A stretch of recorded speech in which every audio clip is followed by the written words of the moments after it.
ప్రతి ఒక్కరూ దేవుని సన్నిధికి రావాల్సిందిగా ప్రేమతో ఆహ్వానిస్తున్నాం.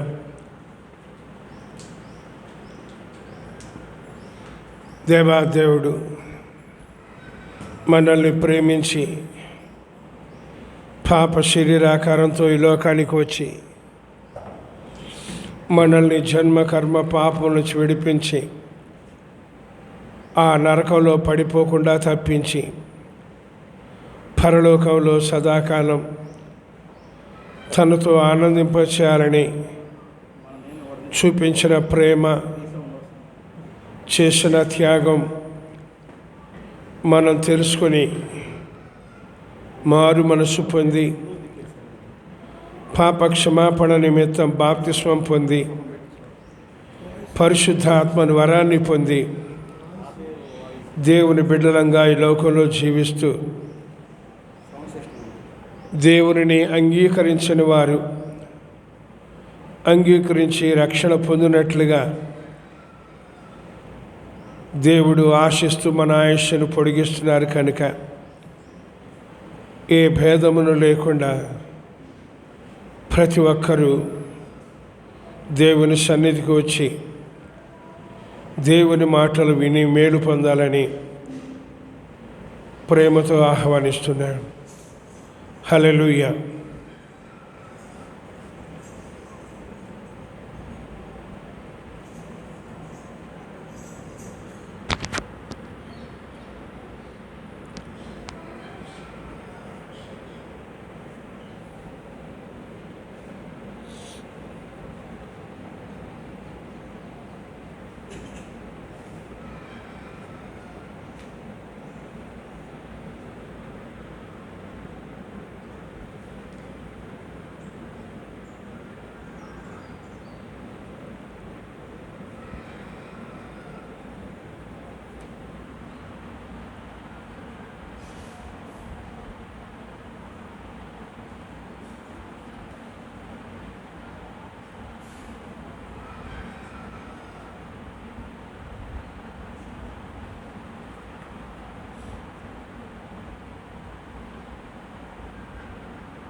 మహాపరిశుద్ధులను మా ప్రియ పరలోకపు తండ్రి, సర్వకృపానదుగు దేవ, నీ పరిశుద్ధమైన పాదములకు ఈ ఉదయకాల సమయమున స్తుతి స్తోత్రాలు చెల్లిస్తున్నాము. నైనా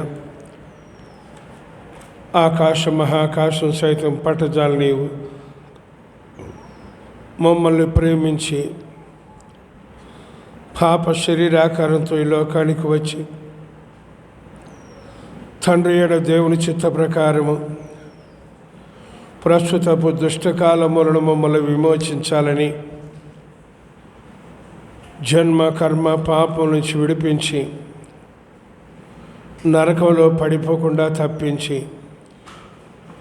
పరలోకంలో సదాకాలం దేవునితో ఆనందించే వారంగా ఉండాలని మేము శత్రులమై, భక్తిహీనులమై, పాపులమై, బలహీనులమై ఉండగా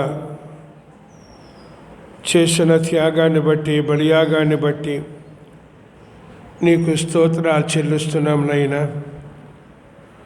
అందరూ పాపం చేసి దేవుడు అనుగ్రహించు మహిమను పొందలేకపోతున్నారు కనుక పాపులను రక్షించటానికి శరీరధారిగా వచ్చినందుకు నీకు స్తోత్రాలు చెల్లిస్తున్నాం. రక్తము చిందించకుండా పాప క్షమాపణ లేదు కనుక యావత్ మానవాళి యొక్క రక్షణ కొరకు, పాప క్షమాపణ కొరకు నీ అమూల్యమైన రక్తాన్ని కార్చి చూపించిన ప్రేమకై, చేసిన త్యాగానికై నీకు స్తోత్రాలు చెల్లిస్తున్నాం నైనా.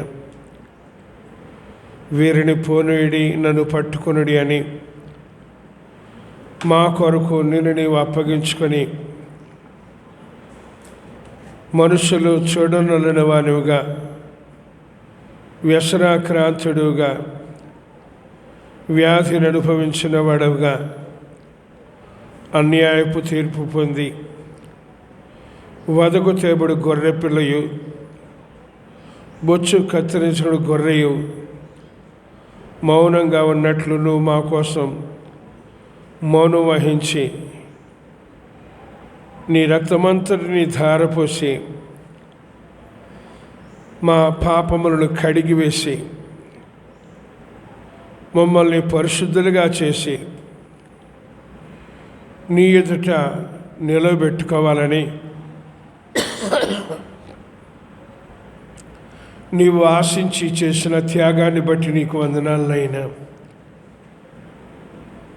మేమందరం పితృ పారంపర్యమైన వ్యర్థమైన ప్రవర్తన చొప్పున నడుచుకుంటూ నిజమునకు దేవుళ్ళు కాని వారిని పూజిస్తూ సాతాను బంధకాల్లో చిక్కుకొని మత కుల కట్లతో కట్టబడి కామ, క్రోధ, లోభ, మోహ, మదమత్సర్యాలతో నిండి నీకే విరోధంగా జీవించామయ్యా. అయినప్పటికీ తండ్రి, వీరేమి చేస్తున్నారో వీరెరుగరు కనుక వీరిని క్షమించుమని పలికి నీ ప్రేమని వెల్లడి చేసినందుకు నీకు స్తోత్రాలనైనా. మాలో ఉన్న ఈ లోక సంబంధమైన, ప్రకృతి సంబంధమైన జ్ఞానాన్ని తీసివేసి పైనుంచి వచ్చిన జ్ఞానాన్ని మాకు అనుగ్రహించి నీవు నిజమైన దేవుడు అని, రక్షకుడు అని, పరలోక రాజ్యానికి మార్గము, సత్యము, జీవమని, నీవు తప్ప మరొక దేవుడు లేడని గ్రహింపచేసి నిన్ను ఆరాధించటానికి మాకిచ్చిన ధన్యతకై నీకు స్తోత్రాలనైనా. మేము పొందిన ఈ ధన్యత మా రక్త సంబంధికులు, బంధువులు, స్నేహితులు, ఇరుగు పొరుగు వారు ఇంకా అనేకులు పొందాలని ఆశించి మా ఆయుష్ని పొడిగిస్తున్నారు నైనా. మమ్మల్ని అనాథలుగా విడిచిపెట్టక నీ పరిశుద్ధాత్మని మాకు సంచకరువుగా, లంగరుగా, బోధకునిగా, సర్వసత్యములో నడిపించే నావికునిగా అనుగ్రహించి నీ జీవవాక్యాన్ని మాకిచ్చి మేము ప్రతి క్షణం పాపముల విషయమై చనిపోయి నీతి విషయమై జీవించాలని నిన్ను అంగీకరించిన మేము నిర్జీవ క్రియలను విసర్జించి అంధకార క్రియలని అణిచివేసి దుష్క్రియలని దూరపరిచి సత్క్రియలని ఆసక్తిగా, ఓపికగా, శ్రద్ధగా చేసి నీ జత పనివారంగా ఉండాలని మీరు ఆశపడుతున్నారు నాయనా. కాబట్టి నిన్ను అంగీకరించిన మేము ఈ లోకంలో ఉన్నప్పటికీ పరలోక సంబంధంగా జీవిస్తూ, ఈ శరీరములో ఉన్నప్పటికీ ఆత్మ సంబంధంగా ప్రవర్తిస్తూ, నీ కొరకు ప్రత్యేకంగా జీవిస్తూ, మాట్లాడటానికి నిదానిస్తూ,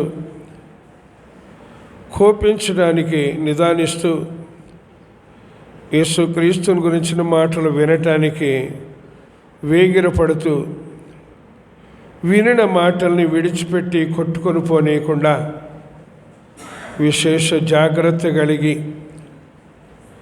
మనోవాక్య కర్మలలో ఏ దోషము లేకుండా పరపక్షమున ఉన్నవాడు సిగ్గుపడినట్లుగా మేము సమస్త ప్రవర్తనలో కూడా నీ అధికారానికి లోబడి నీ జీవవాక్యాన్ని చేతపట్టుకొని మా తోబుట్టుల్ని, బంధువుల్ని, స్నేహితుల్ని, ఇరుగు పొరుగు వారిని ఇంకా అనేకులు బ్రతికించాలని మీరు ఇష్టపడుతున్నారు కనుక మాకు కావలసిన ఆత్మ నింపుదల, నడుపుదల దయచేయమని ప్రార్థిస్తున్నాను నాయనా. మేము సులువుగా చుక్కలు పెట్టే ప్రతి పాపాన్ని విడిచిపెట్టి ప్రతి భారాన్ని తీసివేసుకొని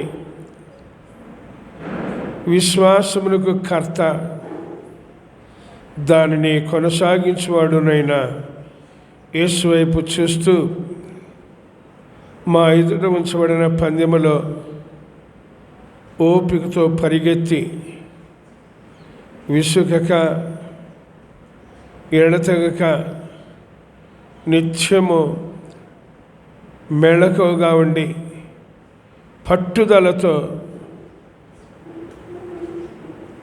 నమ్మి ప్రార్థించటానికి శక్తి దయచేయమని ప్రార్థిస్తున్నాను.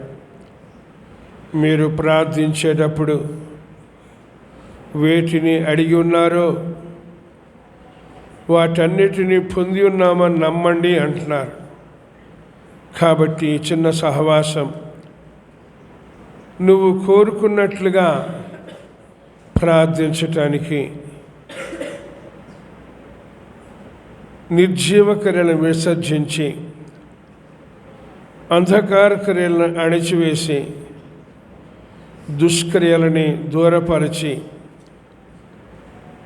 నీ స్వరక్తం ఇచ్చి సంపాదించిన సంఘముగా ఉండాలని, ముడత మచ్చ కళంకము లేని సంఘముగా ఉండాలని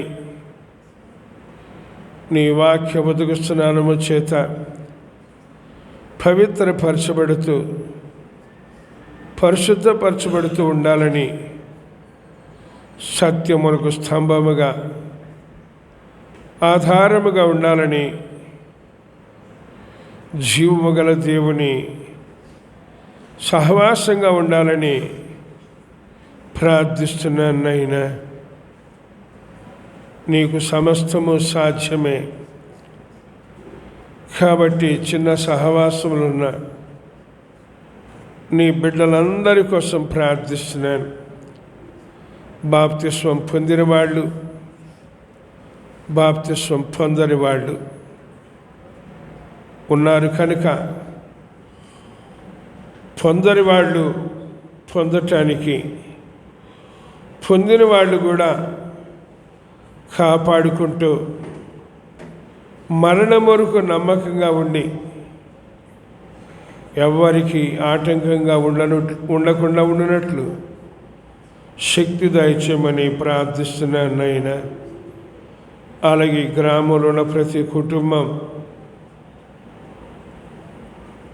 అంధకారం నుంచి వెలుగులోకి, మరణము నుండి జీవములోకి, అసత్యము నుండి సత్యములోకి దాటి నిత్య జీవం పొందాలని ప్రార్థిస్తున్నాను. యవనస్తుల కొరకు, పిల్లల కొరకు, పెద్దల కొరకు, వృద్ధుల కొరకు, రకరకాల బాధలతో, వ్యాధులతో, అవసరతలతో, సమస్యలతో నెమ్మదిలేని స్థితిలో ఉన్నారో వారందరి కోసం ప్రార్థిస్తున్నాను. నాయనా, నీవు దాచి ఉంచిన మేలు, సిద్ధపరిచిన మేలు పొంది దేవుని రాజ్యంలో చేరేంత వరకు కాపాడుకున్నట్టు చేయమని ప్రార్థిస్తున్నాను. ఇదిగో ఉదయకాల సమయంలో వచ్చిన నీ బిడ్డలను బట్టి స్తుతిస్తూ, రావలసిన బిడ్డల కోసం ప్రార్థిస్తూ, రాలేకపోతే వారి కోసం విజ్ఞాపన చేస్తూ, పాటల్లో, వాక్యచారంలో, ఆరాధనలో తోడుండమని శిలువ వేయబడిన క్రీస్తు నామము అత్యున్నతముగా మహిమపరిచినట్లు మాకు శక్తి దయచేయమని యేసుక్రీస్తు నామమున ప్రార్థించి స్తుతించి ఈ ఆరాధన ప్రారంభం చేసుకున్నాం. పరమ తండ్రి, ఆమేన్. ప్రభుకి స్తోత్రం. అందరికి వందనాలు. పాటలు పాడుకుందాం రండి.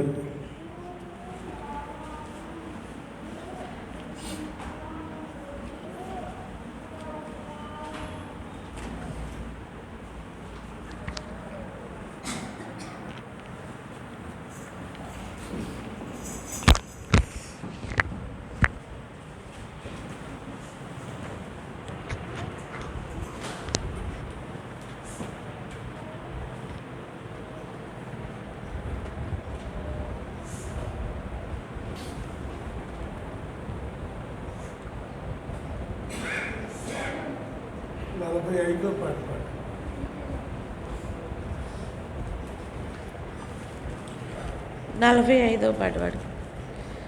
సమస్త జీవులకు నీవే జీవాధారివి యేసయ్యా. సమస్త జీవులకు నీవే జీవాధారివి యేసయ్యా. ఊపిరి నీవే యేసయ్యా.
144 పాట పాడుకుందాం. నీలోనే ఉండాలని కోరుకున్నాను, నీతో నేనుండాలని కోరుకున్నాను, నీవే కావాలని కోరుకున్నాను, నీలాగే ఉండాలని కోరుకున్నాను, నీవే కావాలని కోరుకున్నాను, నీలా నేనుండాలని కోరుకున్నాను, నీవుంటే నాకు చాలు యేసయ్యా, నేను నీలాగే ఉంటే చాలు యేసయ్యా, నీవుంటే నాకు చాలు యేసయ్యా, నేను నీలాగే ఉంటే చాలు యేసయ్యా. నా హృదయము బాల్యము నుండి చెడ్డదెసయ్యా, క్రొత్త హృదయమిస్తానని మాటిచ్చావయ్యా. నా హృదయం బాల్యము నుండి చెడ్డదెసయ్యా, క్రొత్త హృదయమిస్తానని మాటిచ్చావయ్యా. నీ హృదయమే నాకు యేసయ్యా, నన్ను నీలాగే మార్చివేయి. నీ హృదయమే నాకు యేసయ్యా,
నీవే కావాలని కోరుకున్నాను, నీలాగే ఉండాలని కోరుకున్నాను.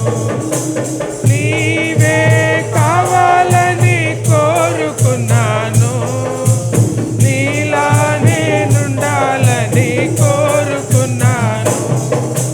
నీవుంటే నాకు చాలు యేసయ్యా, నన్ను నీలాగే ఉంటే చాలు యేసయ్యా.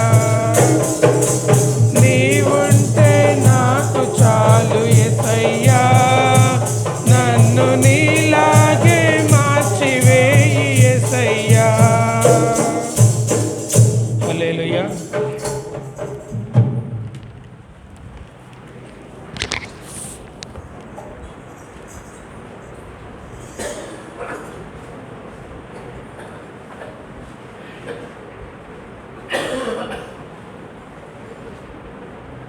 సిస్టర్స్ అర్థం కదా.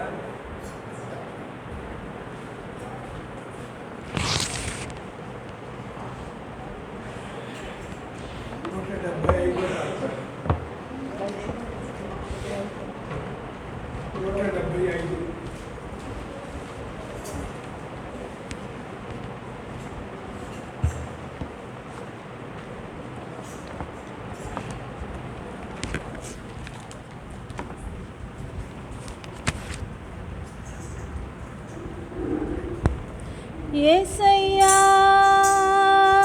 త్వరగా వస్తున్నావు, నా కొరకే వస్తున్నావు. యేసయ్యా త్వరగా వస్తున్నావు, నా కొరకే వస్తున్నావు.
అనేకులు దేవుని రాజ్యానికి వారసులుగా నడిపించబడినట్లు ఆరంభంలో సాగుతారు.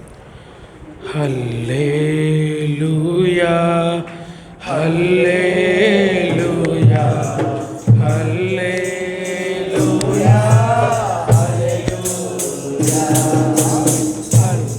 హల్లెలూయా హల్లెలూయా హల్లెలూయా హల్లెలూయా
నా ప్రియుడా యేసునాథా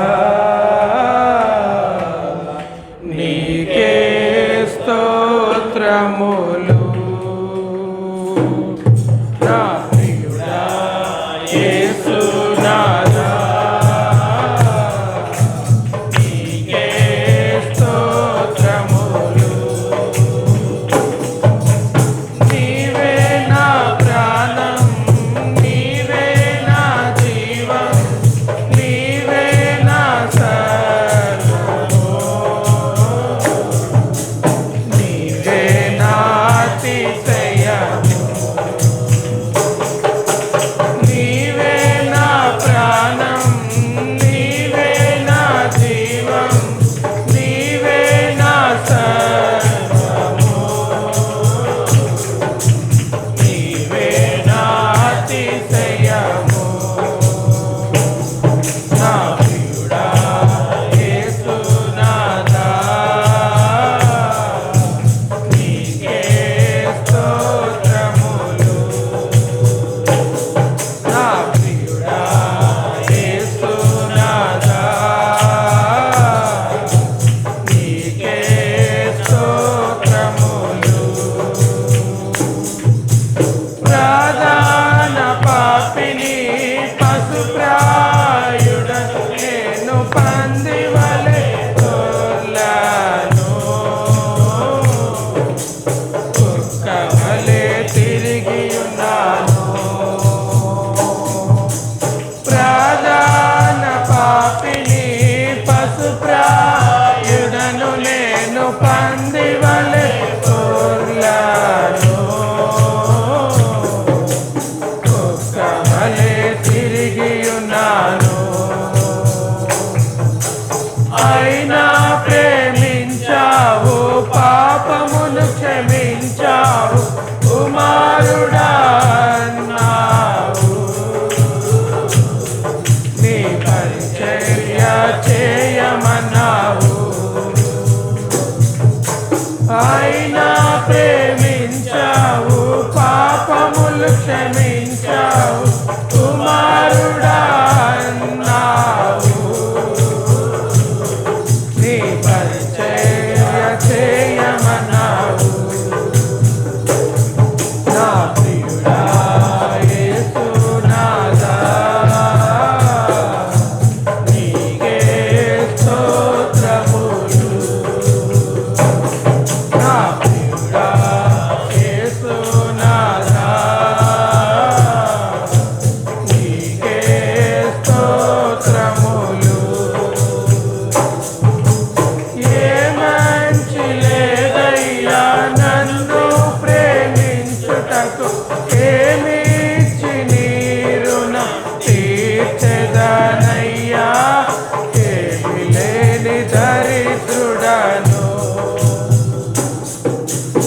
ఏ మంచి లేదయ్యా నన్ను ప్రేమించుటకు ఏమిచ్చి నీ రుణం తీర్చెదనయ్యా ఏమి లేని దరిద్రుడను నిరుపేదనయ్యా ఏమివ్వలేనయ్యా నిన్నే స్తుతించెదనయ్యా నీ పరిచర్య చేసెదనయ్యా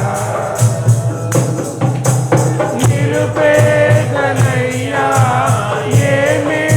ఏమివ్వలేనయ్యా నిన్నే స్తుతించెదనయ్యా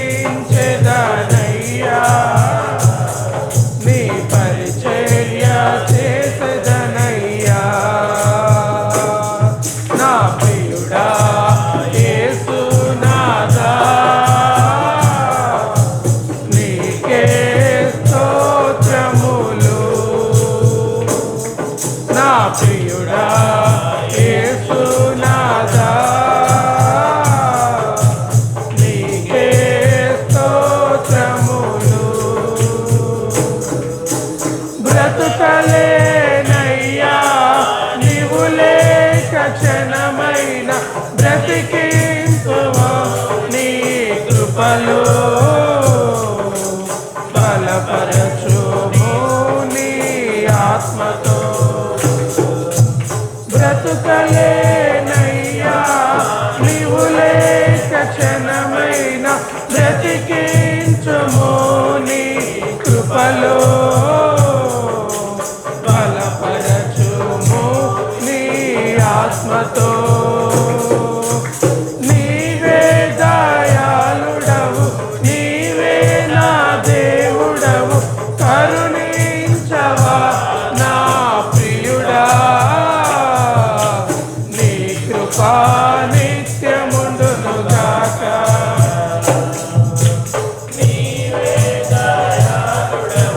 నీవే నా దేవుడవు కరుణించవా నా ప్రియుడా నీ కృపా నిత్యముండును గాక నా ప్రియుడా యేసునాథా నీకే స్తోత్రములు నా ప్రియుడా యేసునాథా నీకే స్తోత్రములు నీవే నా ప్రాణం నీవే నా జీవం నీవే నా సర్వము నీవే నా అతిశయము నీవే నా ప్రాణం నీవే నా జీవం నీవే నా సర్వము నీవే నా అతిశయము నా ప్రియుడా యేసునాథా నీకే స్తోత్రములు నా ప్రియుడా యేసునాథా నీకే స్తోత్రములు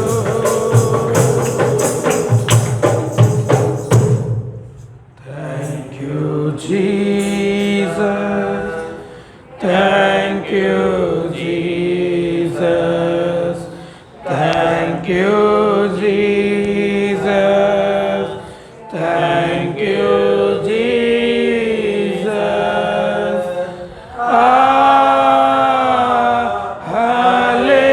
Hallelujah.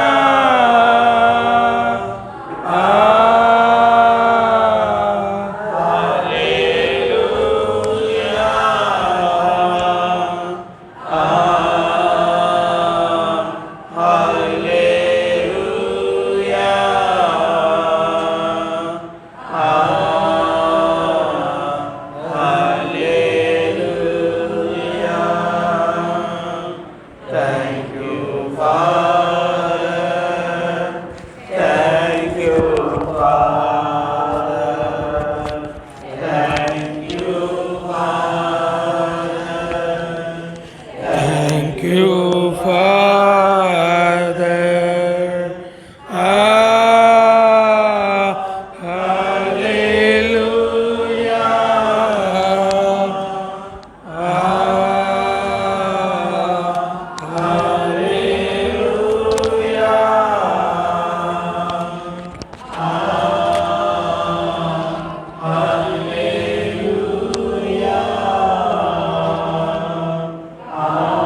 ప్రార్థన.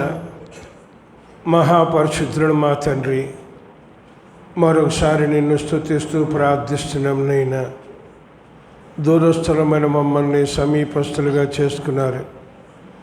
దేవుడు లేని ప్రజగా ఉన్న మమ్మల్ని జీవము గల దేవుని బిడ్డలుగా మార్చుకున్నారు. నీ పరిశుద్ధాత్మని మాకిచ్చి, నీ జీవవాక్యాన్ని మాకిచ్చి, నిన్ను అంగీకరించిన మేము మా రక్షణని కాపాడుకుంటూ, భయముతో వణుకుతో కొనసాగించుకుంటూ, మా బంధువులు, స్నేహితులు, రక్త సంబంధికులు, ఇరుగు పొరువారు ఇంకా అనేకులు ఈ రక్షణ పొందాలని ఆశించి మా ఆయుష్ని పొడిగిస్తున్నారు. కాబట్టి మేము నీ బిడ్డలంగా అనేకులకి మాదిరిగా ఉండటానికి సహాయం చేయమని, ముందున్న సమరుడు మాకు తోడుగా ఉండి నడిపించమని యేసుక్రీస్తు నామమున ప్రార్థించి స్తుతించి అడిగి వేడుకుంటున్నాం పరమ తండ్రి. ఆమేన్. దయచేసి కూర్చోండి.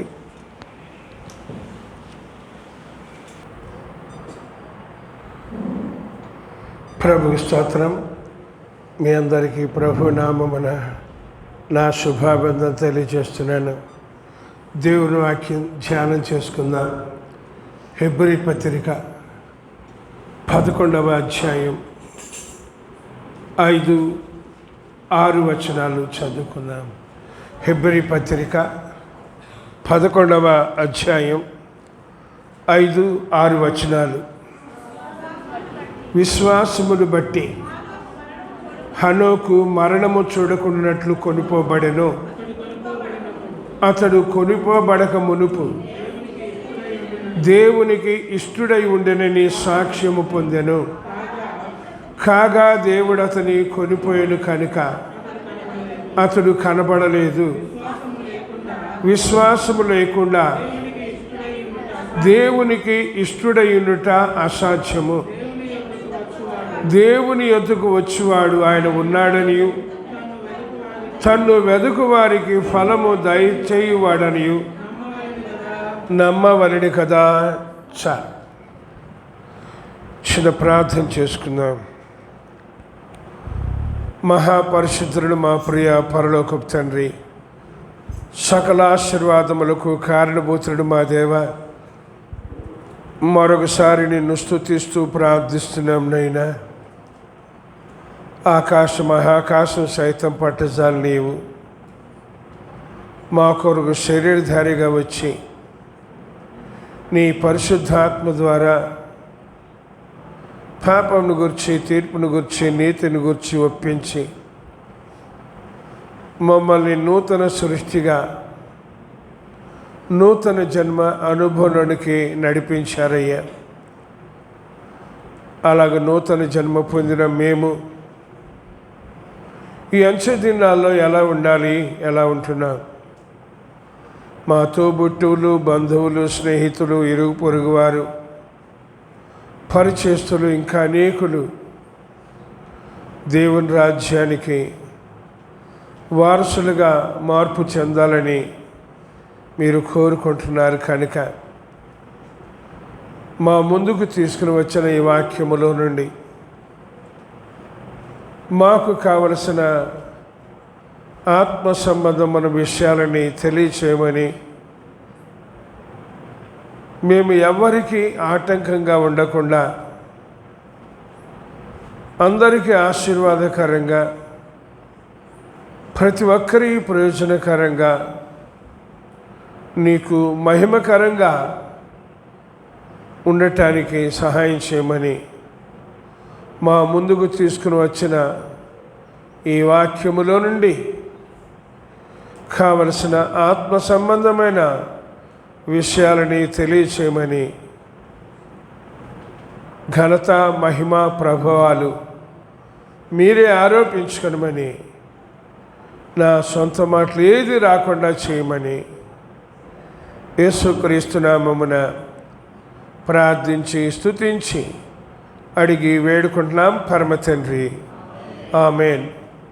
ప్రభుకు స్తోత్రం. మరోసారి మీ అందరికీ ప్రభు నామమున నా శుభాబంధనలు తెలియచేస్తున్నానండి.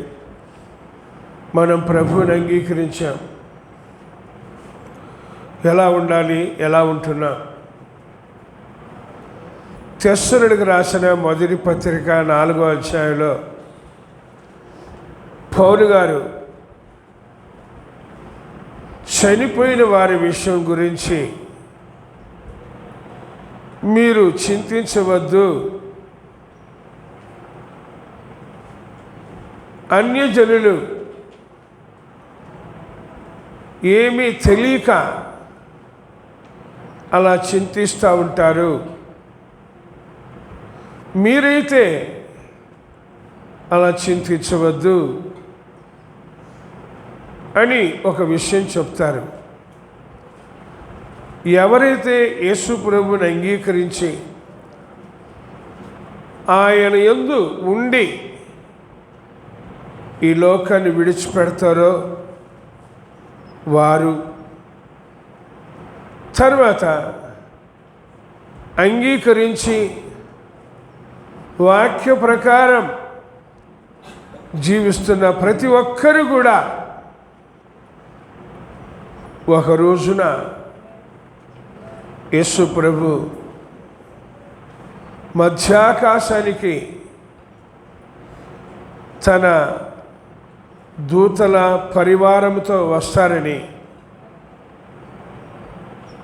ముందు మృతి పొందిన వారు మొదట లేస్తారని, ఆ మీదట సజీవులముగా ఉన్న మనకు కూడా మహిమ దేహాలతో వారితో కూడా కలిసి ప్రభువుని ఎదుర్కొంటామని, ఈ మాటలతో మీరు ఒకరినొకరు ఆదరించుకోండి, పురికొల్పుకోండి. కష్టాలు వచ్చినా, బాధలు వచ్చినా, శ్రమలు వచ్చినా, ప్రతికూల పరిస్థితులు వచ్చినా అధైర్యపడవద్దు అని చెప్పారు. అంటే ఒకనొక రోజున యేసు ప్రభు మధ్యాకాశానికి రాబోతున్నారు. అది కూడా అంటారు గొర్రెపిల్ల వివాహ మహోత్సవము అని. యేసు ప్రభు పరలోకము నుండి వరుడుగా, పెండ్లి కుమారుడుగా సిద్ధపడి వేవేల దూతలతో మధ్యాకాశానికి వస్తారు. ఆ సమయంలో యేసుక్రీస్తునందుండి మృతులు పొందినవారు, అంగీకరించి వాక్యానుసారంగా నడుచుకున్న వారు కూడా వధువు సంఘముగా ప్రభుని ఎదుర్కోవటానికి మధ్యాకాశానికి వస్తారని, అక్కడ గొర్రెపిల్ల వివాహ మహోత్సవం అని, గొర్రెపిల్ల విందు అని, దీనినే మొదటి పునరుద్ధానము అని గ్రంథంలో వ్రాశారండి. అంగీకరించాం. మనం ఎలా ఉండాలి, ఏం చేయాలి? అదే మనం చదువుకున్న వాక్యంలో కొన్ని ఆత్మ సంబంధమైన విషయాలని దినాన మనం గ్రహించాలని దేవుడు ఆశపడుతున్నాడు. చదివాం కదా, హెబ్రీ పత్రిక 11వ అధ్యాయం 5వ వచనములో, విశ్వాసమును బట్టి హనోకు మరణము చూడకుండానట్లు కొనిపోబడెను. ప్రభుకు స్తోత్రం. విశ్వాసమును బట్టి హనోకు మరణము చూడకుండా కొనిపోబడ్డాడట. ఆదికాండం 5వ అధ్యాయంలో కూడా మనం చదువుతాం. హనోకు 300 సంవత్సరాలు దేవునితో నడిచాడట. కుమారుల్ని కుమార్తెల్ని కన్నాడట. తర్వాత ఆయనకి భూమి మీద మరణం లేకుండా దేవుడు ఆయనని కొనిపోయాడట. ప్రభువుని అంగీకరించిన నేను, మీరు, మరెవరైనా ఆలోచన చేయాలి. ప్రభు పెండ్లి కుమారుడిగా, వరుడుగా మధ్యాకాశానికి వచ్చినప్పుడు నేను, మీరు, ఇంకా అనేకులు ఆ వధువు సంఘంలో ఉండాలి, పరిశుద్ధులంగా ఉండాలి అని దేవుడు ఆశపడుతున్నాడు. మరి మనం ఎలా ఉండాలి? మన ఇష్టమే, అంతేనా? దయచేసి గుర్తించండి, హనోకు మరణము చూడకుండా కొనిపోబడతాడు అని. చూడండి, మార్కు సువార్తలో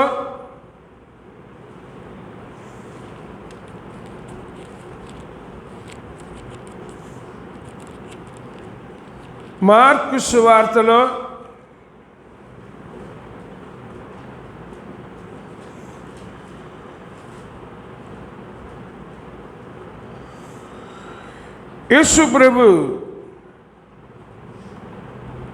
ఇలాగ చెప్తున్నారండి. ప్రభు, ఈ రోజున నిన్ను అంగీకరించిన మేము కూడా ఎలా ఉంటున్నాం, ఏం చేస్తున్నాం, జాగ్రత్తగా మనం తెలుసుకోవాలండి. ప్రభు అన్నారు, నేను మధ్యాకాశానికి వచ్చేటప్పుడు కల్లా ఇక్కడ ఉన్నవారు కొంతమంది మరణము చూడకుండా ఉంటారు అని కూడా చెప్పారండి ప్రభు.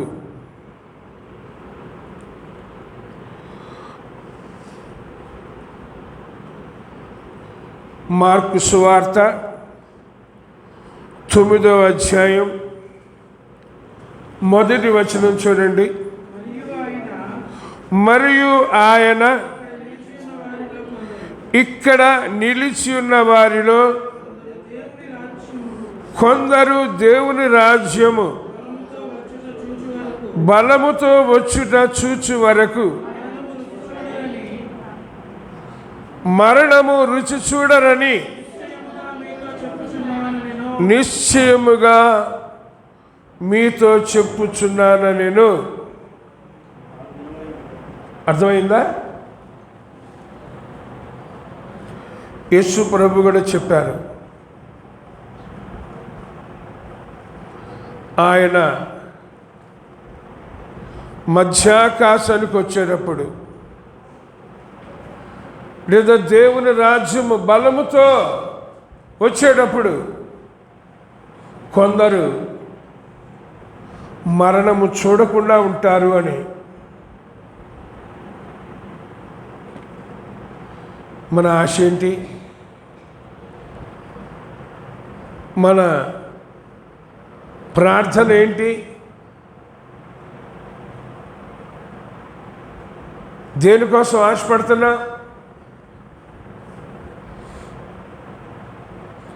దేవుని మాట తప్పు కాదండి. సున్నా కానీ పొల్లు కానీ తప్పిపోదు. కానీ మనం ఎన్నిసార్లు జాగ్రత్త. దేవుడు హనోకుని భూమి మీద మరణం చూడకుండానే తీసుకుని వెళ్ళాడట. మనల్ని తీసుకువెళ్ళటానికి ఉన్నాం అట్లా.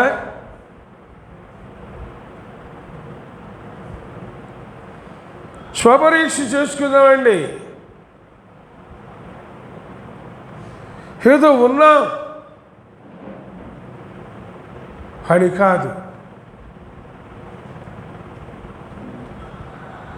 దేవుని రాజ్యములో, పరలోక రాజ్యంలో మనం ఉండాలి. అందుకోసం మన ఆయుష్ను పొడిగిస్తున్నాడు. ఈ 2025 సంవత్సరంలో 11వ నెలలో కూడా మనం వచ్చాం. పోయిన వారం జరిగిన లేదా వచ్చిన ఆ తుఫాన్లో ఎంతమంది ప్రాణాలు కోల్పోయారో. ఇప్పుడు మనం సజీవులంగా ఉన్నామంటే ఎందుకు? దయచేసి దాన్ని పోగొట్టుకోబాకండి. అది శాశ్వత రాజ్యం. యుగాలు తరతరాలు సంతోషంగా ఆనందంగా ఉండే రాజ్యం. ప్రభు, ఈ రోజున నేను ఆ రాజ్యానికి చేరే స్థితి నాలో ఉన్నదా?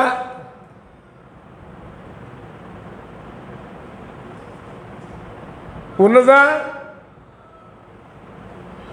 మన హృదయాల్లో ఆయన పరీక్షిస్తాడండి, పరిశోధిస్తాడు.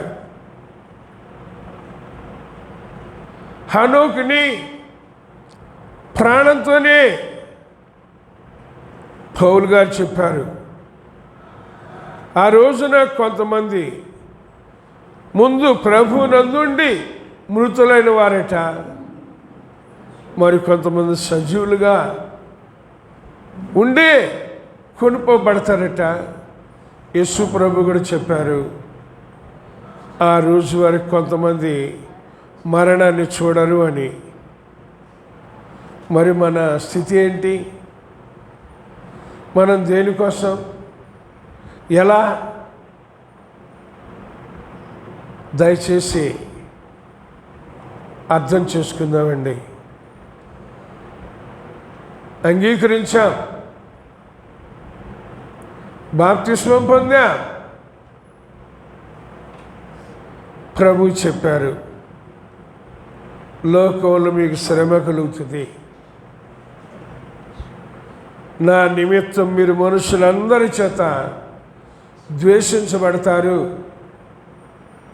అంతము వరకు సహించిన వాడే రక్షింపబడతాడు అని.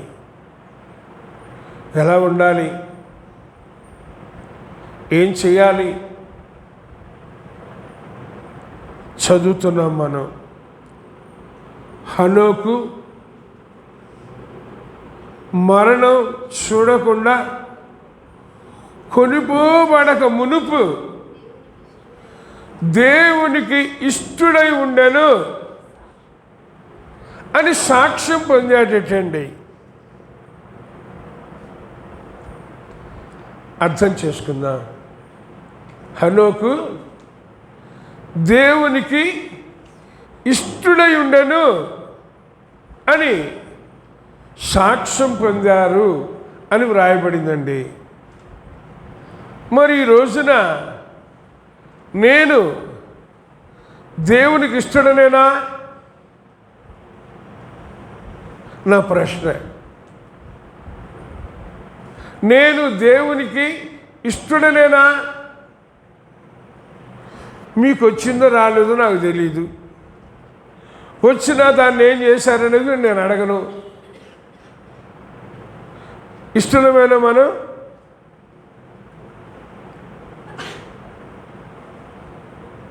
ఏదో మారుమనసు పొంది బాప్తిస్మం పొందాం కాదు.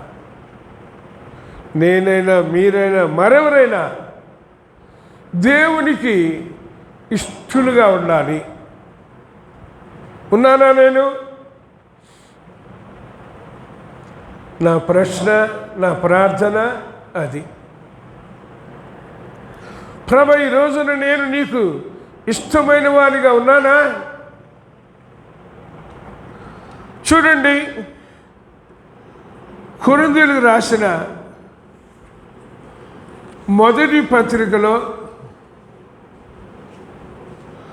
10వ అధ్యాయంలో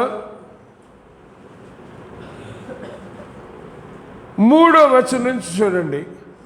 అందరూ ఆత్మ సంబంధమైన ఒకే ఆహారమును భుజించిరి, అందరూ ఆత్మ సంబంధమైన ఒకే పానీయమును పానము చేసిరి. ఏలనగా తమ్మును వెంబడించిన ఆత్మ సంబంధమైన బండలోని త్రాగిరి. ఆ బండ క్రీస్తే. అయితే వారిలో ఎక్కువ మంది దేవునికి ఇష్టలుగా ఉండకపోయిరి కనుక అరణ్యములో సంహరింపబడిరి. ఏం చేశారంటే వారు ఆత్మ సంబంధమైన బండలను తిన్నారట.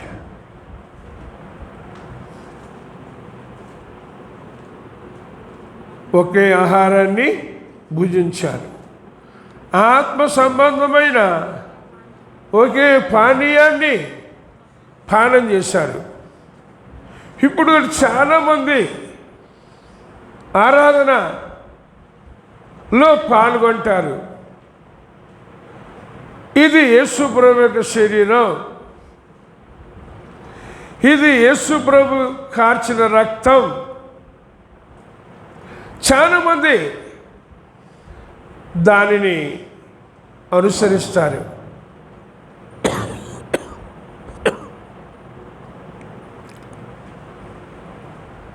ఇప్పుడుగా అంటున్నాడు, ఆత్మ సంబంధమైన ఆహారం, ఆత్మ సంబంధమైన పానీయం.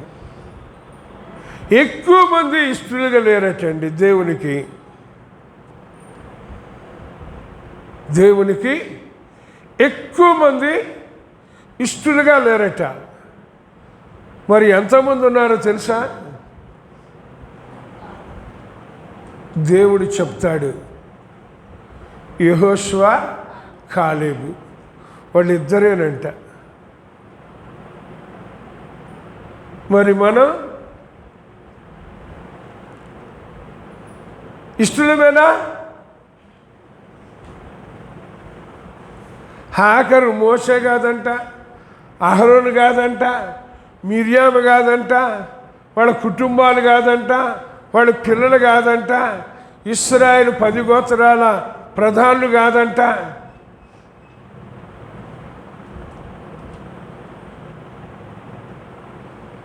యెహోషువ, కాలేబు. ఈ రోజున మనం ఎలా ఉన్నాం? ఎవరిలో ఉన్నాం? ఎన్ని లక్షల మందో. ఇద్దరిని ఉద్దేశించి దేవుడు చెప్పాడు, వీళ్ళు వాగ్దానము చేయబడిన కనానులో ప్రవేశిస్తారు. వీళ్ళిద్దరే. ఇప్పుడు మనం ఎక్కడా?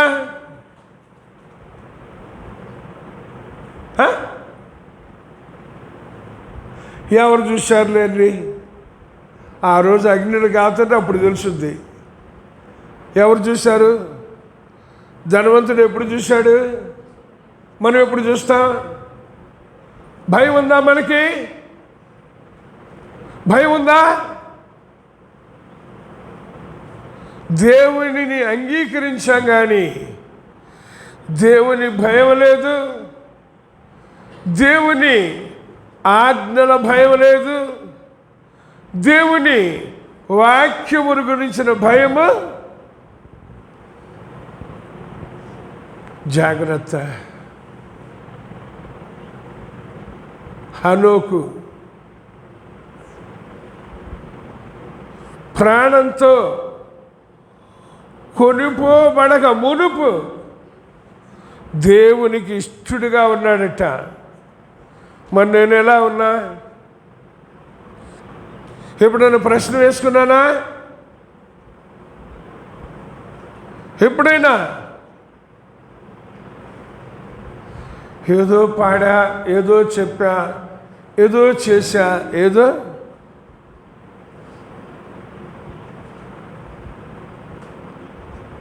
అదే ఇందాక పాడారు కదా, నీలోనే ఉండాలని కోరుకున్నాను, నీతోనే ఉండాలని కోరుకున్నాను, నీవే కావాలని కోరుకున్నాను, నీలాగే ఉండాలని కోరుకున్నాను, నీవే కావాలని కోరుకున్నాను, నీలాగే ఉండాలని కోరుకున్నాను, నీవుంటే నాకు చాలు యేసయ్యా, నేను నీలాగే ఉంటే చాలు యేసయ్యా, నీవుంటే నాకు చాలు యేసయ్యా, నేను నీలాగే ఉంటే చాలు యేసయ్యా. ఎలా ఉండాలి మనం? ఎలా ఉండాలి? దేవునికి ఇష్టలమేనా? దేవునికి ఇష్టమైన వారంగా ఉన్నామా? ఆత్మ సంబంధమైన ఒకే ఆహారాన్ని భుజించారు, ఆత్మ సంబంధమైన ఒకే పానీయాన్ని పానం చేశారు. లక్షల మంది ఇప్పుడు ఉన్నారు. ప్రభా, నేను నీకు ఇష్టమైన వాడినేనా? నీకు ఇష్టమైన దాన్నేనా? నా హృదయాన్ని పరీక్షించు, నా అంతరింద్రియాల్ని పరిశోధించు. దేవునికి ఇష్టంగా ఉండాలి. కాబట్టి హనోకు ప్రాణంతోనే ప్రభు మధ్యాకాశానికి వస్తారు. గొర్రె పిల్ల వివాహ మహోత్సవం. మనం కూడా ప్రభునందు మృతి పొంది మొదట లేదా సజీవులుగా ఉన్న మనం కూడా వాళ్ళతో, అది దేవుడు ఆశపడుతున్నాడు. ఇది నాన్న ఏం చేయాలి? ఎవరికి ఇష్టంగా ఉండాలి? మనం దయచేసి మోసపోవద్దు. వాళ్ళకి వీళ్ళకి ఇష్టంగా కాదు. చూడండి, యోహాను సువార్త 8వ అధ్యాయం 29వ వచనం. యోహాను సువార్త 8వ అధ్యాయం 29వ వచనం. నన్ను పంపినవాడు నాకు తోడై ఉన్నాడు, ఆయనకు ఇష్టమైన కార్యము నేను ఎల్లప్పుడూ చేయుదును, కనుక ఆయన నన్ను ఒంటరిగా విడిచిపెట్టలేదు అని ప్రభు చెప్తున్నారండి. ఇప్పుడు మనం ఏం చెప్దాం? ఏం చెప్పాలి మనం? అన్నారు ప్రభు ఏమని? ఆయనకు ఇష్టమైన కార్యం నేను ఎల్లప్పుడూ చేస్తాను అని ప్రభు అన్నారండి. మనం చెప్పగలమా?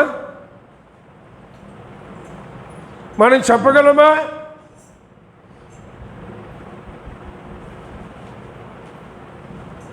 దయచేసి అర్థం చేసుకుందాం.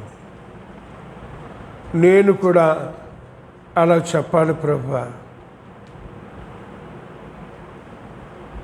నాకు ఇష్టమైన కార్యం కాదు, పరలోకములో ఉన్న తండ్రికి ఇష్టమైన కార్యం.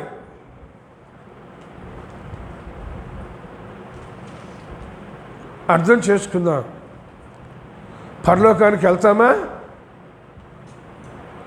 ప్రభు తీసుకెళ్తారా మనల్ని? అదే ఎఫెసీ పత్రికలో 5వ అధ్యాయంలో పౌలు గారు చెప్తారు. ప్రభు ఆయన సంఘాన్ని ప్రేమించారట. ఎలా? ముడత మచ్చ కళంకము లేని సంఘముగా ఉండాలని, పరిశుద్ధమైన నిర్దోషమైన మహిమగల సంఘంగా ఉండాలని ఆయన వాక్య ఉదక స్నానము చేత పవిత్రపరచబడుతూ పరిశుద్ధపరచబడుతూ ఉండాలని, సత్యమునకు స్తంభముగా ఆధారముగా ఉండాలని, జీవము గల దేవుని సంఘముగా ఉండాలని. ఎలా ఉన్నాను నేను? ఏం చేస్తున్నాను? ఒక రోజు కాదు, ఒక వారం కాదు. అంగీకరించిన రోజు నుంచి మనం ఈ లోకాన్ని విడిచిపెట్టే క్షణం వరకు అవి చేయాల్సిందే.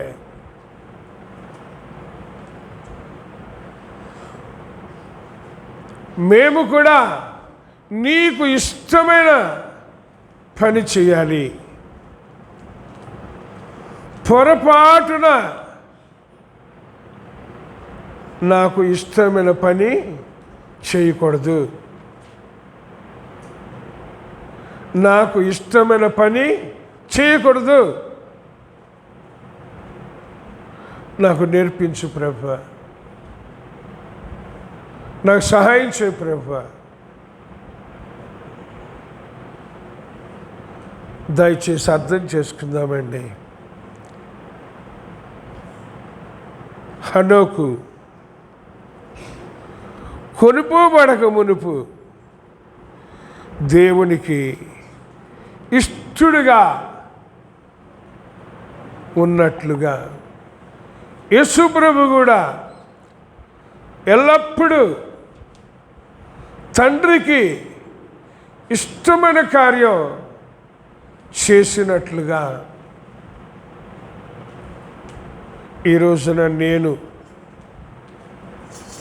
ఈరోజు నా ఇష్టం అనుకుంటున్నానా?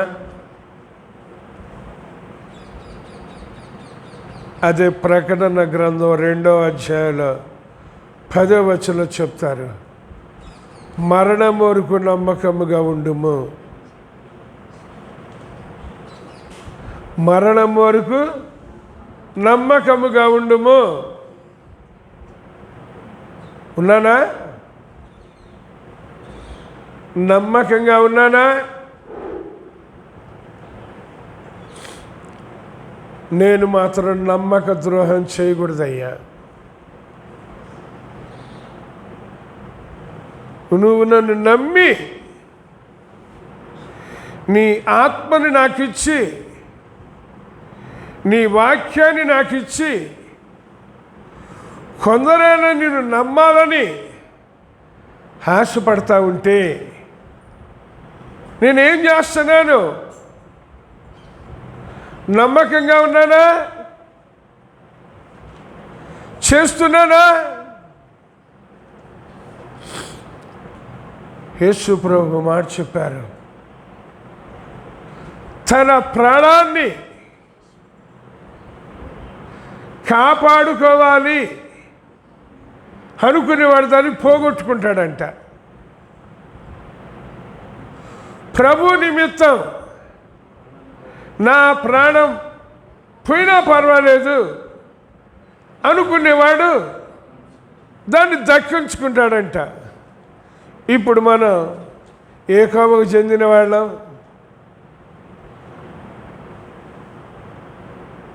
ఏ కోవకు చెందిన వాళ్ళం?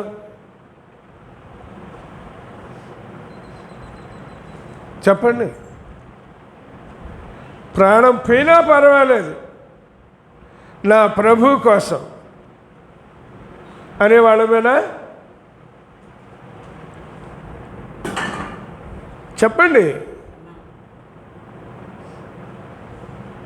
దయచేసి మోసం చేసుకోవద్దు మనల్ని మనం.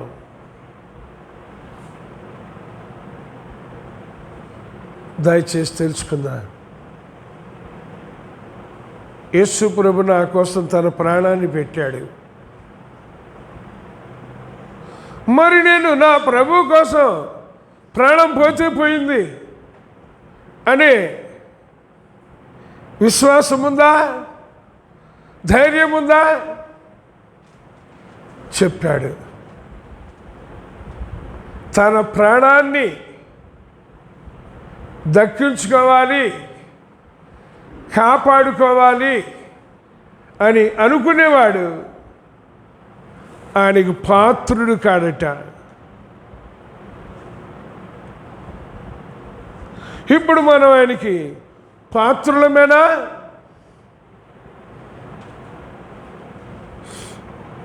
చెప్పండి, పాత్రులమేనా?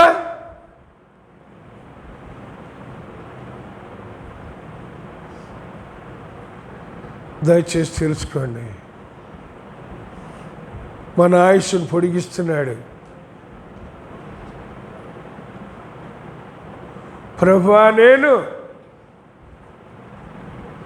పాత్రుడను కావాలి,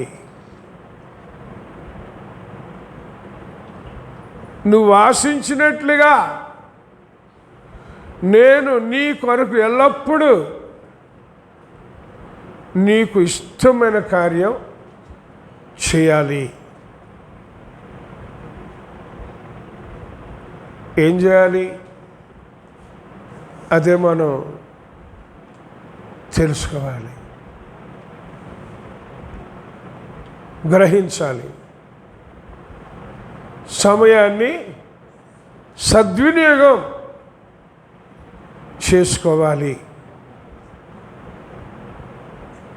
సమయాన్ని సద్వినియోగం చేసుకోవాలి, దుర్వినియోగం చేయకూడదు. కాబట్టి ఎలా ఉంటున్నా?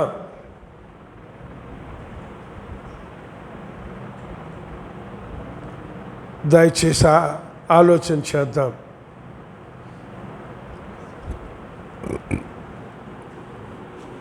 నీవు నేను కూడా దేవునికి ఇష్టంగా ఉండాలి.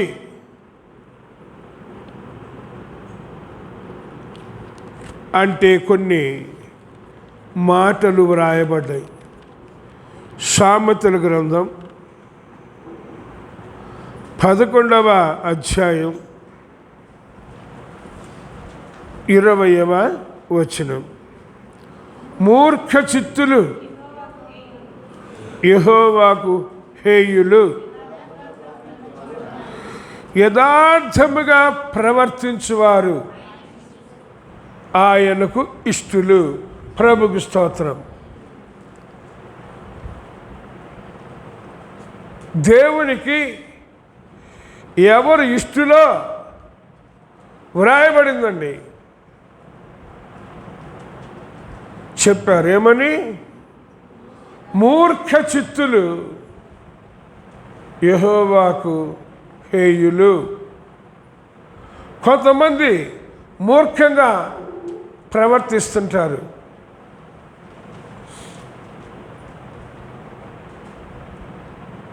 అట్లా మూర్ఖంగా ప్రవర్తించే వాళ్ళు యెహోవాకు హేయులంట. అంటే ఏంటి?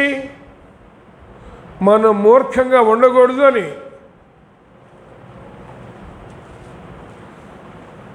అంటుంటారు. ఎన్నిసార్లు చెప్పినా ఇంతేనండి. ఇంత మూర్ఖం. నన్ను గురించి ఎవరైనా అంటారా? నా భయం అది, నా ప్రార్థన అది. నేను మూర్ఖంగా ఉండకూడదు. అలాగే మరికొంతమంది అయినా మూర్ఖంగా ప్రవర్తించకూడదు. ఆ మూర్ఖంగా ప్రవర్తించే వాళ్ళ గురించి అంటారు, తాను పట్టిన కుందేటికి 3 కాళ్ళు అంటారటండి. అంత మూర్ఖులు. వాళ్ళకి తెలీదు, చెప్తే తెలుసుకోరు. అట్లాంటి వాళ్ళని అన్నాడు హేయులు అని. ఇప్పుడు మనం ఎట్లా ఉందాం? ఎట్లా ఉందా? మీ ఇష్టం. తర్వాత చెప్పాడు, యథార్థముగా ప్రవర్తించేవారు యెహోవాకు ఇష్టులు. అంటే వాళ్ళు ఎట్లా ఉంటారు? యథార్థంగా ప్రవర్తించే వాళ్ళు ఎట్లా ఉంటారు?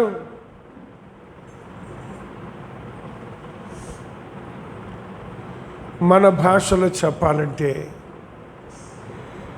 యథార్థంగా ప్రవర్తించేవాళ్ళు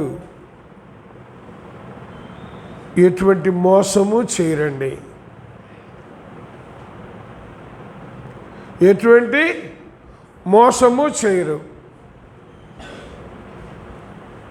ప్రభువుని అంగీకరి ఇన్ని సంవత్సరాల్లో ఎంతమందిని చూశాను అట్లాంటి మోసగాడని. మామూలు మోసగాడు కూడా కాదు.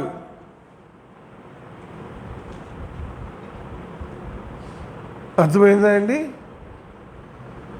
ఇదివరకు అనేవాళ్ళు తిన్నింటి వాసాలు లెక్క పెట్టడం అని. తిన్న ఇంటి వాసాలు లెక్క పెట్టడం అని విన్నా. నేను ప్రభువుని అంగీకరించిన తర్వాత ఈ పరిచర్యలోనే చూశానండి అట్లాంటి వాళ్ళని. మరి వాళ్ళని ఎవరు లెక్క పెడతాడు? మరి మనల్ని ఎవరు లెక్క పెడతాడు?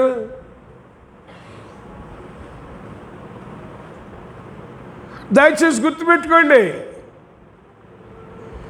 ఎట్లాంటి మోసం ఉండకూడదు. వాళ్ళు దేవుని దృష్టిలో యథార్థవంతులు.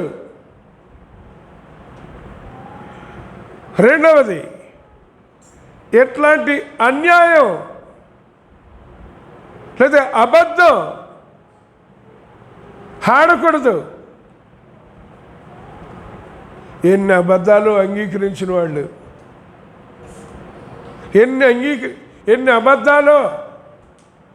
మరి వీళ్ళు ప్రభుని ఎందుకు అంగీకరించారో నాకు అర్థం కాదు.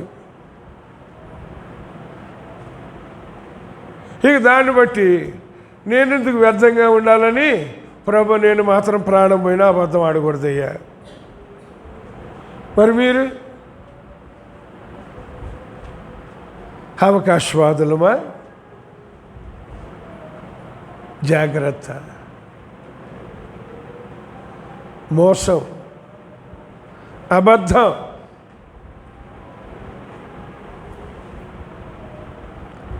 ఇంకా స్వార్థం జాగ్రత్తగా తెలుసుకోవాలి. యథార్థంగా నా హృదయం దేవుని దృష్టికి ఎలా ఉంది? నా హృదయంలో ధనాపేక్ష ఉందా? స్వార్థం ఉందా? అసూయ ఉందా? ఈర్ష్య ఉందా? వారుడైన తనం ఉందా? కుళ్ళు ఉందా? ద్వేషం ఉందా? గర్వం ఉందా? అహంకారం ఉందా? ఎలా ఉంది నా హృదయం? యథార్థంగా ప్రభు ఈరోజు నేను ఎలా ఉన్నా? మరొక విషయం,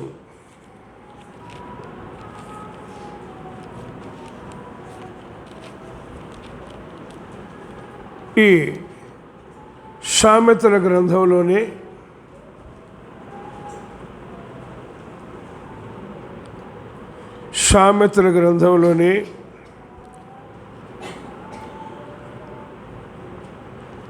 జాగ్రత్తగా మనం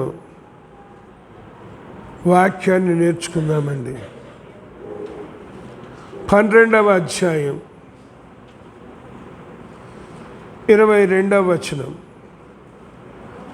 అబద్ధమాడు పెదవులు యెహోవాకు హేయములు, సత్యవర్తనులు ఆయనకు ఇష్టలు.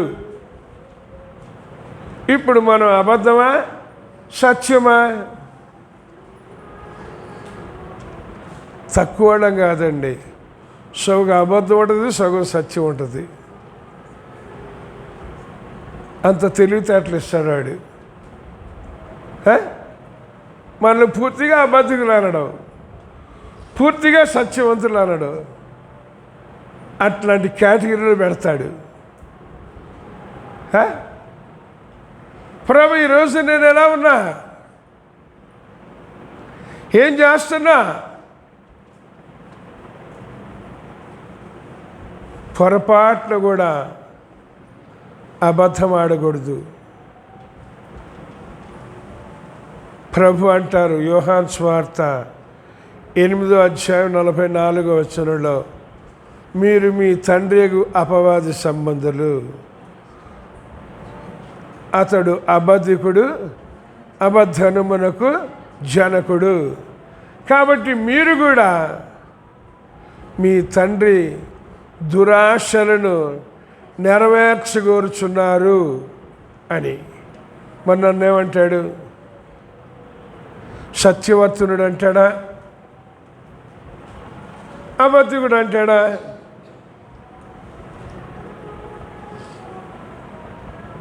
జాగ్రత్తగా పరీక్షించుకుందామండి. ప్రభు ఈ రోజున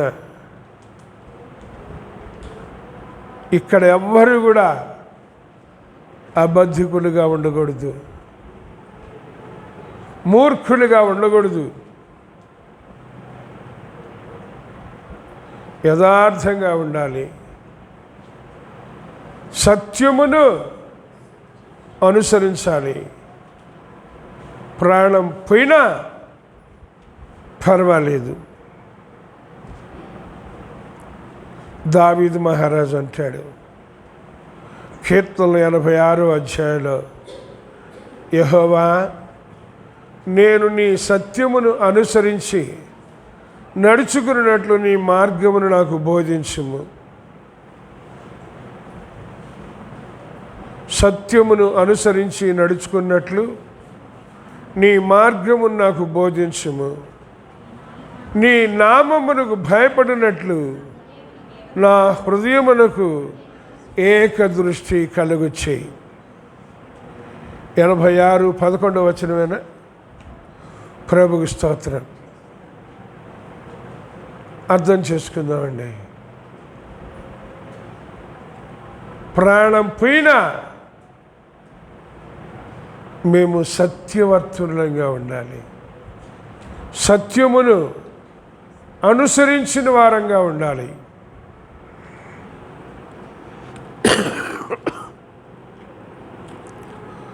మరొక విషయం, సమూయేలు మొదటి గ్రంథం, సమూయేలు మొదటి గ్రంథం 15వ అధ్యాయంలో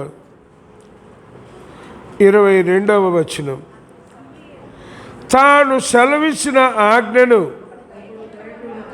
ఒకడు గైకొనుట వల్ల యెహోవా సంతోషించినట్లు ఒకడు దహన బలులను అర్పించడం వలన సంతోషించిన.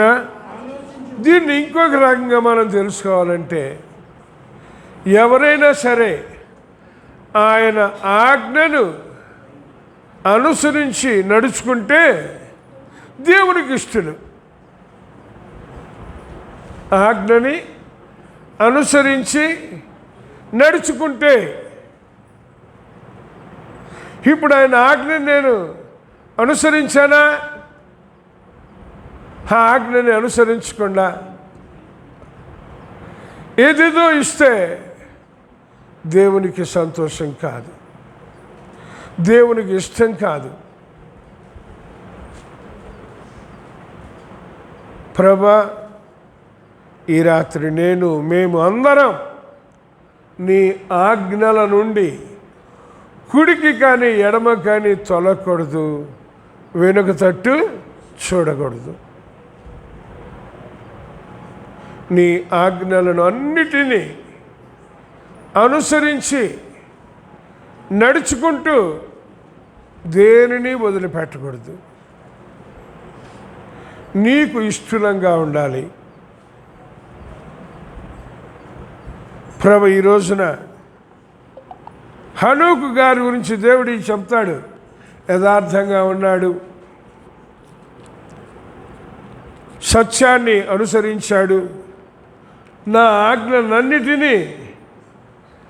మీరు చూడండి, అందరూ ఎలా ప్రవర్తించారో. మరి హనోకు ఎందుకు దేవుని తలను నడవగలిగాడు? కుమారుల్ని కుమార్తెల్ని ఎలా కనగలిగాడు? ఇంకొక విషయం కూడా ఉంది. ఆదికాండం 6వ అధ్యాయంలో కూడా నోవహు అనే ఒక వ్యక్తి ఉన్నాడు. అతడు కూడా దేవునితో నడిచాడట. నోవహు కూడా దేవునితో నడిచాడట. అప్పుడు పరిస్థితుల్లో భూలోకం అంతా చెడిపోయిందంట. భూలోకాన్నే పాడు చేస్తున్నారట. అటువంటి పరిస్థితుల్లో నోవహు కాపాడుకున్నాడు. మరి మనం ఏం చేయాలి? ఎలా ఉండాలి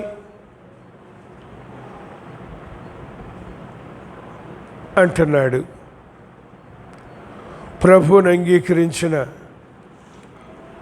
నేనైనా మీరైనా మరెవరైనా ఆయన ఆజ్ఞల నుండి కుడికి కానీ ఎడమకు కానీ తొలగకూడదు. మరొక విషయం చూడండి, సామెతల గ్రంథంలో 21వ అధ్యాయం 3వ వచనం, నీతి న్యాయములను అనుసరించి నడుచుకొనుట బలులు అర్పించుట కంటే యెహోవాకు ఇష్టము. నీతి న్యాయం ఉన్నాయా ఈ రోజుల్లో? అలాగని మనం మాత్రం నీతిని న్యాయాన్ని విడిచిపెట్టకూడదు. నీతిని న్యాయాన్ని అనుసరించాలి. అనుసరిస్తుంటే ఆయన చేస్తాడు, ఎప్పుడు ఎలా చేయాలో. ప్రభు, ఈ రోజున నేను మూర్ఖంగా ప్రవర్తించకుండా యథార్థంగా ఉండాలి. ఎటువంటి పరిస్థితుల్లో కూడా అబద్ధం చెప్పకుండా సత్యాన్ని అనుసరించాలి. తరువాత నేను నీవిచ్చిన ఆజ్ఞలను ఏది వదిలిపెట్టకూడదు. అన్నిటినీ అనుసరించి నడుచుకోవాలి. ఒక్కటి అనుసరించకపోయినా పాపమే. ఆయన ఆజ్ఞలని అనుసరించి నడుచుకోవాలి. తర్వాతగా మనం దేవుని నీతిని కలిగి ఉండాలి. పొరపాటున కూడా అన్యాయం చేయకూడదు, న్యాయాన్నే చేయాలి. ఇంకొక విషయం, యోబు గ్రంథంలో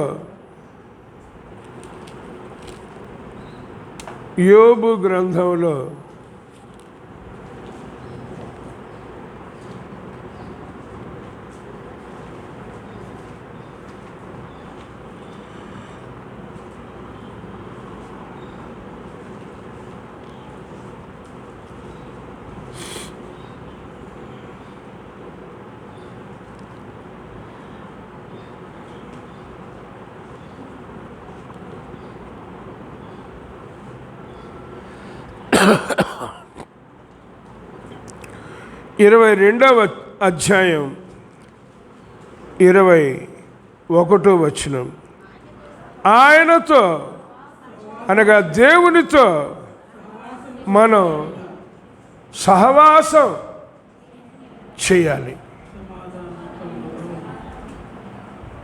మనం దేవునితో సహవాసం చేయాలి. అక్కడ అన్నాడు, మీకు సమాధానము మేలు కలుగును అని. ఇలా అయితే మనం ఆయనకి ఇష్టలంగా ఉంటాము. ప్రభు, ఈ రోజున నేను నీతో సహవాసం కలిగి ఉన్నానా? ప్రతిరోజు ప్రతి క్షణం మనం దేవునితో సహవాసం కలిగి ఉంటే ఆయన మనల్ని తనకు ఇష్టలుగా ఉంచుతాడు. ఇంకో మాట మనం చదివాం, హెబ్రీ పత్రిక 11వ అధ్యాయంలో 6వ వచనం, విశ్వాసము లేకుండా దేవునికి ఇష్టుడై ఉండుట అసాధ్యము. విశ్వాసము లేకుండా దేవునికి ఇష్టుడై ఉండుట అసాధ్యము. మనం అనుకుంటున్నాం, నేను దేవునికి ఇష్టడనే, ఇష్టమైన వాడనే అని. ఆయన నన్ను ఇష్టమైన వానిగా చూచేటట్లుగా, నాలో ఆయన కోరుకున్నట్లుగా, అనుకున్నట్లుగా విశ్వాసం ఉందా? ఆయన ఆశించినట్లుగా, కోరుకున్నట్లుగా విశ్వాసం ఉందా? అది ప్రభు ఆశపడుతున్నాడు. విశ్వాసము లేకుండా దేవునికి ఇష్టుడై ఉండటం అసాధ్యము. తర్వాత అన్నాడు, దేవుని యొద్దకు వచ్చువాడు ఆయన ఉన్నాడని, తనను వెదకువానికి లేదా అడుగువానికి ఇస్తాడు అని. ఆయన ఇవ్వకుండా ఉండడు, ఇస్తాడు. ఎటువంటి అనుమానం సందేహం ఉండకూడదు. అడిగేవానికి ఇస్తాడు అని విశ్వాసం, అది ఇష్టడని. ఇది నా ఆలోచన చేద్దాం. బైబిల్లో కొంతమందిని గురించి వ్రాయబడింది. మన గురించి దేవుడు ఏమంటాడు? నాకు ఇష్టమైన విశ్వాసం నీలో ఉంది అని నన్ను అనాలి అనేదే నా ప్రార్థన. నేను అడిగింది ఇచ్చాడు అనే విశ్వాసం నాలో ఉండాలి. అలాగే మీలో కూడా ఉండాలి. తనను వెదుకువానికి లేదా అడుగువానికి ఫలము దయచేయవాడని నమ్మవలను కదా అంటున్నాడు. ఎటువంటి అపనమ్మకం మనలో ఉండకూడదు. అదే దేవునికి ఇష్టమైన విశ్వాసం. అబ్రహాముని గురించి మనం చదువుతాం. వాగ్దానము చేసిన దేవుడు నమ్మదగినవాడు అని, నిరీక్షణకు ఆధారము లేనప్పుడు నమ్మి బలం పొందాడు అని. అవిశ్వాసముతో నష్టపోకుండా విశ్వాసముతో బలము పొందాడు అని. అలాగే అంచు దినాల్లో మనం కూడా అలాగూ దేవునికి ఇష్టంగా ఉండటానికి, దేవుడు ఆశించినట్లుగా మనం ప్రవర్తించటానికి కోరుకుంటున్నాడు. ఎలా ఉండాలి? హనోకు ప్రాణంతోనే కొనిపోబడ్డాడు. కొనిపోబడక మునుపు దేవునికి ఇష్టడుగా ఉన్నాడు అని. కాబట్టి ప్రభువా, ఈ అంచె దినాల్లో మేము కూడా నీకు ఇష్టంగా ఉండాలి. కష్టాలు వచ్చినా, శోధనలు వచ్చినా, ప్రతికూల పరిస్థితులు వచ్చినా, మేము బ్రతికినా చనిపోయినా నీ కొరకే అని అనేటట్లుగా ఉండటానికి యథార్థంగా సత్యమును అనుసరించి నీ ఆజ్ఞలను అన్నిటినీ గైకొంటూ నీతిని, న్యాయమును అనుసరించి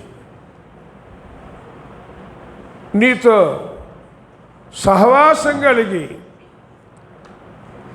విశ్వాసముతో జీవించటానికి కొందరినైనా ప్రభువానికి ఇష్టమైన వారిగా చేయాలి. అలాగూ మాకు సహాయం చేయండి అని మనం దేవుని వాక్య ప్రకారం నడుచుకోవటానికి పరిశుద్ధాత్మ దేవుడు సహాయం చేయునుగాక. దేవుడు తన వాక్యాన్ని మన వినికిడిలో దీవించునుగాక. ఆమేన్. ప్రార్థన చేసుకుందాం. ప్రేమ నమ్మకడు మా తండ్రి, మరొకసారి నిన్ను స్తుతిస్తూ ప్రార్థిస్తున్నాం నైనా. నిన్ను స్వంత రక్షకునిగా అంగీకరించిన మేము కూడా నీ బిడ్డలంగా ఈ లోకంలో ఉన్నప్పటికీ హనోకు వలె నీకు ఇష్టంగా ఉండాలని మీరు కోరుకుంటున్నారు నాయనా.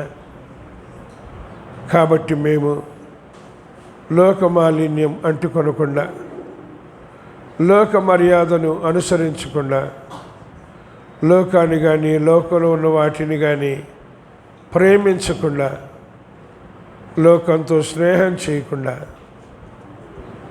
ప్రతి స్థలములో ప్రతి పరిస్థితిలో రహస్యంగా చూస్తున్న నీకు ఇష్టంగా ఉండినట్లు అన్ని విషయాల్లో జయ జీవితం కలిగి ఉండడానికి సహాయం చేయమని, నీకే మహిమ తెచ్చుకొనమని యేసుక్రీస్తు నామమున ప్రార్థించి స్తుతించి అడిగి వేడుకున్నాం పరమ తండ్రి. ఆమేన్.